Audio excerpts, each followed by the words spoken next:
Connaissez-vous la fondation qui veut lutter contre la pauvreté, les maladies, la faim, mais en investissant dans les plus grosses multinationales du monde comme Coca-Cola, Total ou les Big Pharma? Oui, c'est le moment de parler de la fondation Bill et Melinda Gates. En 2000, les Gates créent leur fondation. Bill dit avoir consacré 95% de son patrimoine. Généreux, n'est-ce pas? Mais depuis qu'il s'est lancé dans la philanthropie, Bill Gates n'a pas perdu un centime. Au contraire, il gagne de l'argent. Il est toujours la deuxième fortune mondiale, alors que depuis 2000, c'est-à-dire depuis 20 ans, il essaie de nous convaincre qu'il se dépouille au profit des pauvres. Il n'en est rien. On pourrait se dire tant mieux, si ça veut dire donner plus d'argent pour la bonne cause. Mais le souci, c'est que l'argent investi par les Gates et d'autres n'est pas donné directement à la fondation. Il passe d'abord dans un fonds d'investissement qu'on appelle un trust. Ce trust investit sur des entreprises et ce sont les profits qui servent à financer les projets de la fondation.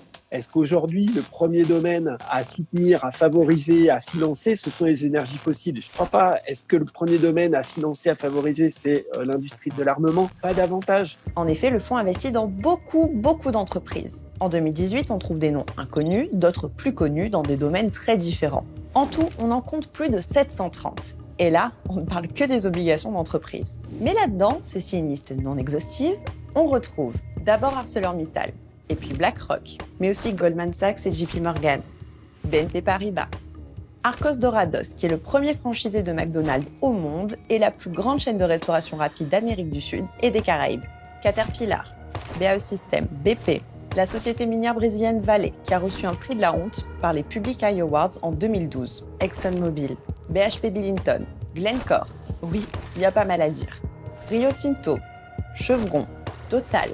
Là aussi, il y a de la matière. Unilever, Coca-Cola, PepsiCo, Walmart, BASF, Pfizer, Gilead, Novartis et Roche, dont je vous ai parlé dans la vidéo sur les Big Pharma.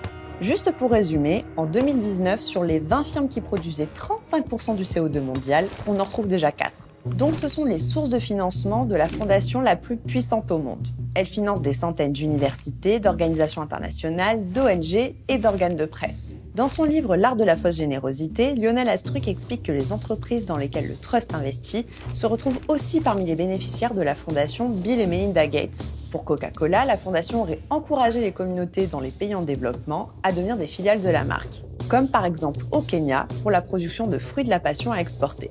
50 000 cultivateurs sont formés afin de produire pour la chaîne d'approvisionnement de Coca-Cola. En Afrique, l'expansion de Microsoft a coïncidé avec l'intensification des activités de la fondation sur le continent. Je rappelle que Bill Gates est son cofondateur et l'entreprise fait partie des investissements du trust. Donc ce que la fondation donne, bien souvent, le trust le récupère d'une autre main. Voilà. Et ça, c'est valable dans différents domaines, que ce soit dans le domaine alimentaire, pharmaceutique, etc. Sous prétexte de servir l'intérêt général, en réalité, on consolide un système qui est à bout de souffle et qui vraiment, je crois, montre ses limites aujourd'hui. Officiellement, sur son site, la fondation explique que les investissements sont gérés par des personnes extérieures. Les administrateurs sont Bill et Melinda Gates. Contactée par mail, la fondation explique que le fonds est géré indépendamment et qu'elle n'a donc aucune visibilité. Surtout qu'il est compliqué de trouver des informations précises sur les actions de la fondation. Il y a des annonces dans la presse, certes, mais les comptes rendus ne sont pas assez précis sur ses programmes, alors qu'on parle d'une fondation qui a un pouvoir énorme sur les gouvernements, sur des institutions internationales ou encore des ONG. En réalité, cette fondation, c'est un lobby. Et le vrai problème, c'est que la fondation intervient dans un système qui fait que vous pouvez faire du lobbying tout en prétendant que c'est de la philanthropie sans que ce soit illégal. Donc, c'est là où finalement, je dirais, le système politique actuel est un vrai boulevard en fait pour Bill Gates. Mais pour comprendre cette logique, il faut s'intéresser un peu plus à la psychologie de Bill Gates. C'est quelqu'un qui a été fait roi par la technologie et qui aujourd'hui est vraiment obsédé par la technologie. Et qui fabrique la technologie? Ce sont les multinationales. Et c'est quelqu'un qui croit profondément qu'en fait, les multinationales vont apporter les solutions aux problèmes de ce monde, alors qu'en réalité, on le voit quand même de manière très claire, c'est l'inverse qui se passe. Or, comme le souligne le journaliste et auteur, on peut aller encore un peu plus loin dans la contradiction.